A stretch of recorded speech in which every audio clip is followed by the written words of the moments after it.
Amaran media அன்பு நேயர்களுக்கு இனிய காலை வணக்கம். முதலாவதாக குவைத்தோட தினார் ரேட்டை பார்த்துலாம் வாங்க. ஒரு தினார் இந்தியாவின் மதிப்பு 279 ரூபாயாகவும் ஒரு தினார் இலங்கையின் மதிப்பு 977 ரூபாயாகவும் உள்ளது. இது அல்முல்லா எக்ஸ்சேஞ்சோட ஆன்லைன் ரேட் ஆகும். அடுத்தபடி வாங்க குவைத்தோட தங்க விலையை பார்த்துடலாம். 1 கிராம் 24 கேரட் தூய தங்கத்தின் விலை 33 தினார் 9 ஃபீல்ஸ் ஆகவும் 1 கிராம் 22 கேரட் தூய தங்கத்தின் விலை 30 தினார் 269 ஃபீல்ஸ் ஆகவும் 1 கிராம் 21 கேரட் தூய தங்கத்தின் விலை 28 தினார் 883 ஃபீல்ஸ் ஆகவும் 1 கிராம் 18 கேரட் தூய தங்கத்தின் விலை 24 தினார் 757 ஃபீல்ஸ் ஆகவும் உள்ளது. அடுத்தபடியாக செய்திகளுக்குள்ள பிள்ளை அதுக்கு முன்னாடி நம்ம சேனலை சப்ஸ்கிரைப் பண்ணாங்க, சப்ஸ்கிரைப் பண்ணிடுங்க. பக்கத்தில் இருக்க பெல் ஐக்கனை கிளிக் பண்ணிக்கோங்க. அப்போ தான் நம்ம போடக்கூடிய ஒவ்வொரு வீடியோவும் நோட்டிஃபிகேஷன் மூலம் உங்களுக்கு வரும். இப்போ வாங்க வீடியோக்குள்ள போகலாம். குவைத் சுற்றுலா பயணிகள், குடும்பங்கள் மற்றும் வணிக பயணிகளுக்கான புதிய மின் விசா முறையை அறிமுகப்படுத்துகிறது. அதன் டிஜிட்டல் உட்கட்டமைப்பை நவீனமயமாக்குவதற்கும் உலகளாவிய இணைப்பை ஏற்படுத்துவதற்கும் ஒரு குறிப்பிடத்தக்க படியாக பயணிகள் மற்றும் குடியிருப்பாளர்கள் இருவருக்கும் நுழைவு நடைமுறைகளை எளிமைப்படுத்தி விரைவுபடுத்துவதை நோக்கமாக கொண்ட புதிய மின்னணு விசா அதாவது விசா முறையை குவைத் அறிமுகப்படுத்தியுள்ளது. இந்த வாரம் குவைத் அதிகாரிகளால் அறிமுகப்படுத்தப்பட்ட இந்த தளம் சுற்றுலா, வர்த்தகம், முதலீடு மற்றும் சர்வதேச ஒத்துழைப்புகளுக்கான பிராந்திய மையமான மாறுவதற்கான நாட்டின் முயற்சிகளில் ஒரு முக்கிய மைல்கல் ஆகும்.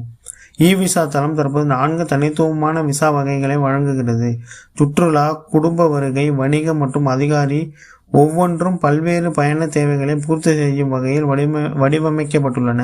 அனைத்து விசா வகைகளும் இப்போது ஆன்லைனில் கிடைக்கின்றன. இது விண்ணப்ப செயல்முறையை நெறிப்படுத்துகிறது மற்றும் காகித பணி மற்றும் செயலாக்க நேரங்களை குறைக்கிறது. 90 நாட்கள் வரை செல்லுபடியாகும் சுற்றுலா விசா குவைத்தின் கலாச்சார பாரம்பரியம், நவீன இடங்கள் மற்றும் அழகிய கடற்கரையை ஆராய விரும்பும் நபர்களுக்கு உதவுகிறது. 30 நாட்களுக்கு செல்லுபடியாகும் குடும்ப விசா குவைத் குடியிருப்பாளர்கள் உறவினர்களை அழைக்க அனுமதிக்கிறது. இது குடும்ப மறு ஒருங்கிணைப்பை எளிதாக்குகிறது. 30 நாட்களுக்கு செல்லுபடியாகும் இந்த வணிக விசா கூட்டங்கள், மாநாடுகள் அல்லது தொழில்முறை ஈடுபாடுகளுக்காக குவைத் நாட்டிற்கு வருகை தரும் வெளிநாட்டு நிறுவனங்கள் மற்றும் நிறுவனங்களின் பிரதிநிதிகளுக்கான வடிவமைக்கப்பட்டுள்ளது. இதற்கிடையில் அதிகாரப்பூர்வ விசா அரசாங்க பிரதிநிதிகள் மற்றும் முறையான பணிகளில் உள்ள ராஜதந்திர பயணிகளின் உறுப்பினர்களுக்கு ஒதுக்கப்பட்டுள்ளது.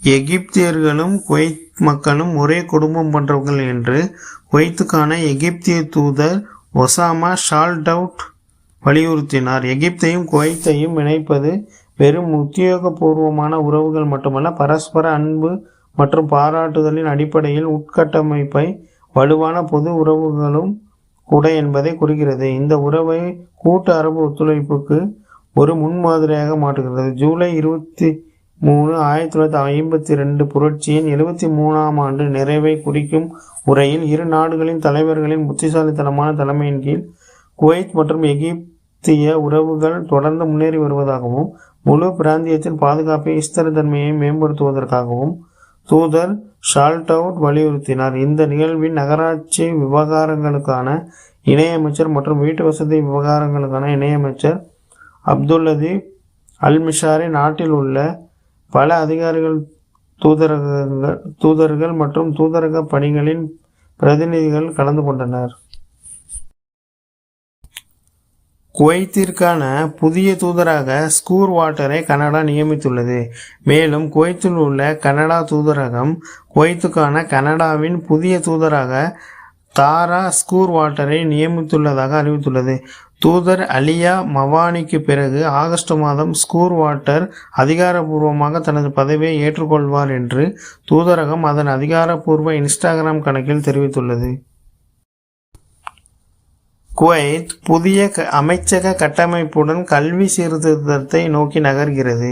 மேலும் கல்வி அமைச்சர் ஜலால் அல் தஃபாய் கல்வி சீர்திருத்தம் மற்றும் நிர்வாக அமைப்பின் மேம்பாடு குறித்த 3 கட்டுரைகளை உள்ளடக்கிய தனது அமைச்சகத்தின் புதிய நிறுவன கட்டமைப்பிற்கு ஒப்புதல் அளித்துள்ளார். அதன் தேவைகள் மற்றும் நிர்வாக அமைப்பு குறித்த விரிவான தொழில்நுட்ப ஆய்வின் அடிப்படையில் இந்த முடிவு எடுக்கப்பட்டுள்ளது என்பதை அமைச்சகம் உறுதிப்படுத்தியது. இது அடுத்த கட்டத்தின் தேவைகளை பூர்த்தி செய்ய நிறுவன செயல்திறனை மேம்படுத்துவதற்கும் கல்வி பணிச்சூழலை நவீனமாக்குவதற்கும் அமைச்சர் பின்பற்றி வரும் சீர்திருத்த நடவடிக்கைகளில் ஒன்றாகும் என்பதை குறிக்கிறது. நாட்டின் நிர்வாக அமைப்பின் வளர்ச்சி தொடர்பான அரசியல் தலைமையும் உயர் உத்தரவுகளையும் இது பிரதிபலிப்பதாக தெரிவிக்கப்பட்டுள்ளது. புதிய புரிந்துணர்வு ஒப்பந்தத்துடன் குவைத் பணமோசடி தடுப்பு முயற்சிகளை வலுப்படுத்துகிறது. மேலும் பணமோசடி மற்றும் பயங்கரவாத நிதியுதவியை எதிர்த்து போராடுவதை நோக்கமாக கொண்ட தொழில்நுட்ப தகவல் பரிமாற்றத்தை எளிதாக்குவதற்கும் ஒத்துழைப்பை வலுப்படுத்துவதற்கும் வர்த்தகம் மற்றும் தொழில்துறை அமைச்சகம் MOCI குவைத் நிதி புலனாய்வு பிரிவு FIU உடன் நேற்றைய முன்தினம் ஒரு புரிந்துணர்வு ஒப்பந்தத்தில் கையெழுத்திட்டுள்ளது. இந்த ஒப்பந்தம் நிறுவனங்களுக்கிடையில் ஒழுங்குமுறை ஒருங்கிணைப்பை மேம்படுத்துவதையும் நோக்கமாக கொண்டுள்ளது என்று அல் செயாசா நாளிதழில் அறிக்கை தெரிவித்துள்ளது. மேலும் வர்த்தகம் மற்றும் தொழில்துறை அமைச்சகத்தின் துணை செயலாளர் மார்வா அல் ஜைதான் குவைத் செய்தி நிறுவனத்திடம் கூறுகையில், வளர்ந்து வரும் ஒழுங்குமுறை தரநிலைகளுக்கு ஏற்ப செயல்படுத்துவதற்கும் தொடர்புடைய அதிகாரிகளுடன் கூட்டாண்மைகளை வளர்ப்பதற்கும் அமைச்சகத்தின் உறுதிப்பாட்டை இந்த ஒப்பந்தம் பிரதிபலிக்கிறது.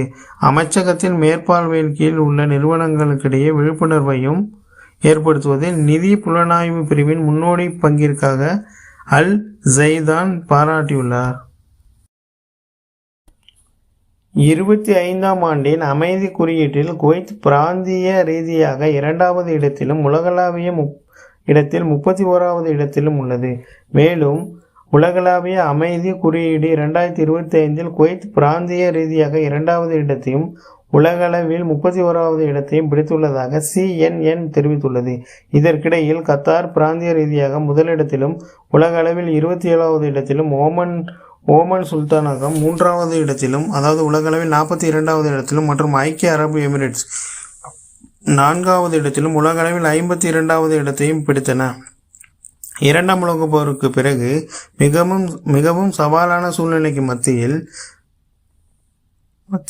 இது நிகழ்ந்தது. மத்திய கிழக்கு மற்றும் வட ஆப்பிரிக்கா தொடர்ந்து 10வது ஆண்டாக உலகின் மிக குறைந்த அமைதியான பிராந்தியமாக உள்ளன. 2014 முதல் உலக அமைதி மோசமடைந்து வருவதாகவும் கடந்த 10 ஆண்டுகளில் 100 நாடுகளில் குறிப்பிடத்தக்க சரிவுகள் ஏற்பட்டுள்ளதாகவும் அந்த அறிக்கை வெளிப்படுத்தியுள்ளது.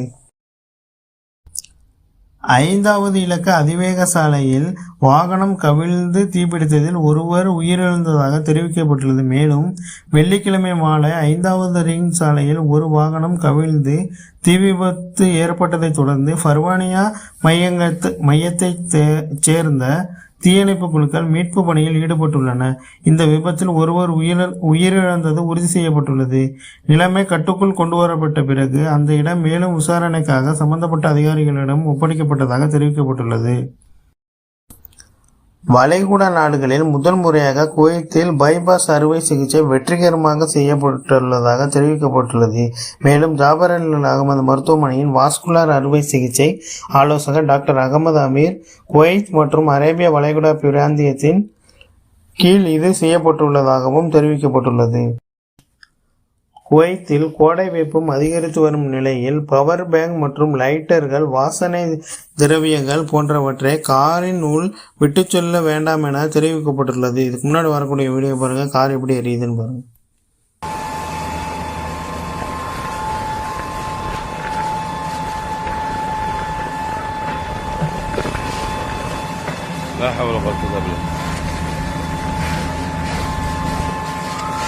يمكن حاط له شيء بالسيارة ترى، يمكن تقريبا بطارية ولا شيء.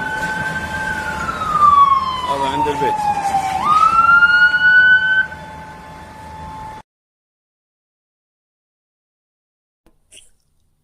அபுஃபத்ரா பகுதியில் புதிய ஒப்பந்தங்களின் அடிப்படையில் சாலை பராமரிப்பு பணிகள் தீவிரமாக நடைபெற்று வருவதாக தெரிவிக்கப்பட்டுள்ளது.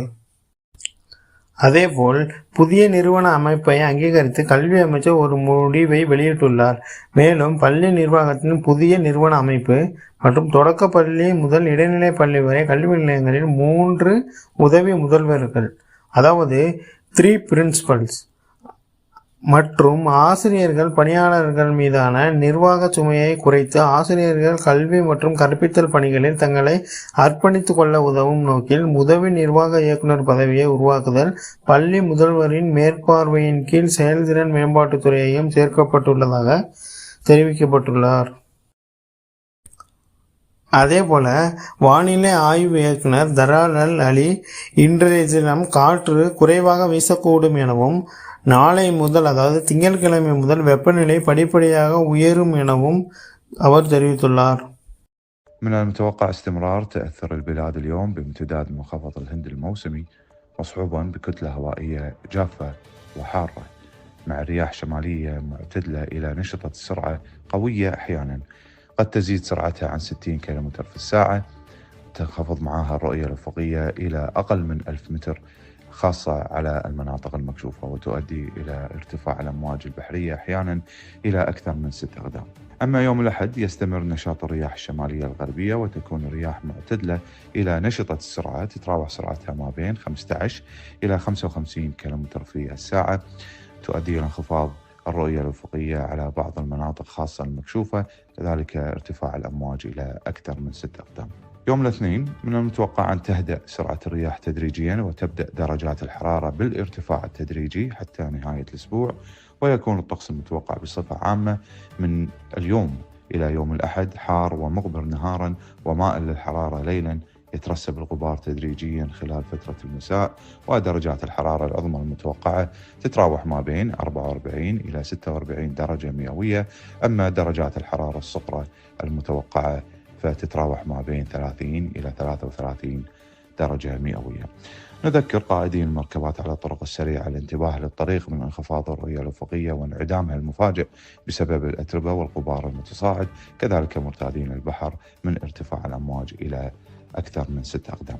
كذلك نشجع المواطنين والمقيمين إلى ضرورة متابعة النشرة الجوية من خلال صفحتنا كويت مت وتطبيقنا كويت مت كذلك عبر حساباتنا في التواصل الاجتماعي.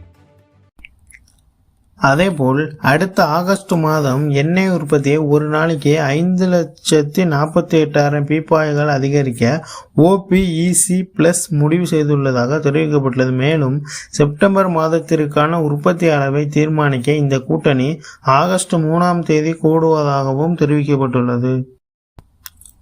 உயர்கல்வி மற்றும் அறிவியல் ஆராய்ச்சி அமைச்சகம் என்ன தெரிவிச்சிருக்காங்க அப்படின்னா 2025 மற்றும் 2026 கல்வி ஆண்டிற்கான வெளிப்புற உதவித்தொகைக்கு ஏற்றுக்கொள்ளப்பட்டவர்களின் பெயர்களை இன்றைய தினம் அறிவிக்க உள்ளதாகவும் அங்கீகரிக்கப்பட்ட நிபந்தனைகளின் வெளிப்படைத்தன்மை, துல்லியம் மற்றும் நிறைவேற்றத்தின் மிக உயர்ந்த தரத்தை உறுதி செய்வதற்காக தணிக்கை செயல்முறையின் முன்னேற்றத்தை நேரில் கண்காணித்து விண்ணப்பதாரர்களின் விண்ணப்பங்களை மதிப்பாய்வு செய்ததாக டாக்டர் நாதர் அல் ஜலால் உறுதிப்படுத்தியதாக தெரிவிக்கப்பட்டுள்ளது. அடுத்ததா, போர் நிறுத்தியதாக அறிவிக்கப்பட்ட பிறகும் தாக்குதல் நடத்தப்பட்டதாக தெரிவிக்கப்பட்டுள்ளது. இது எந்த அளவுக்கு உண்மை அப்படின்னு தெரியும். அதேபோல் இது பஹ்ரைனில் நடந்த செய்தி. அம்லாவில் உள்ள டயர்கள் மற்றும் கார் உதிரி பாகங்கள் இருக்கும் கிடங்கில் தீ விபத்து ஏற்பட்டதாகவும் பிறகு தீயணைப்புத் துறையினர் தீயை கட்டுப்பாட்டில் கொண்டு வந்ததாகவும் தெரிவிக்கப்பட்டுள்ளது.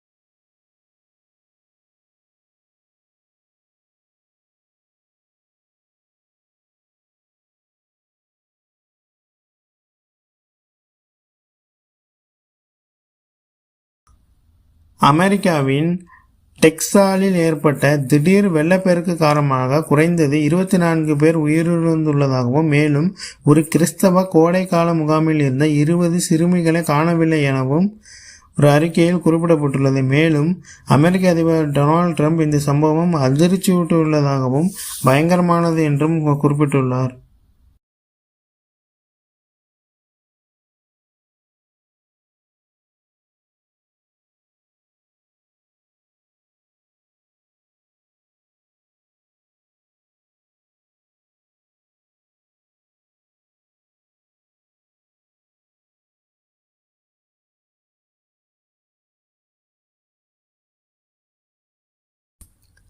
கடைசி வரைக்கும் பார்த்தவங்க அனைவருக்குமே மிக்க நன்றி.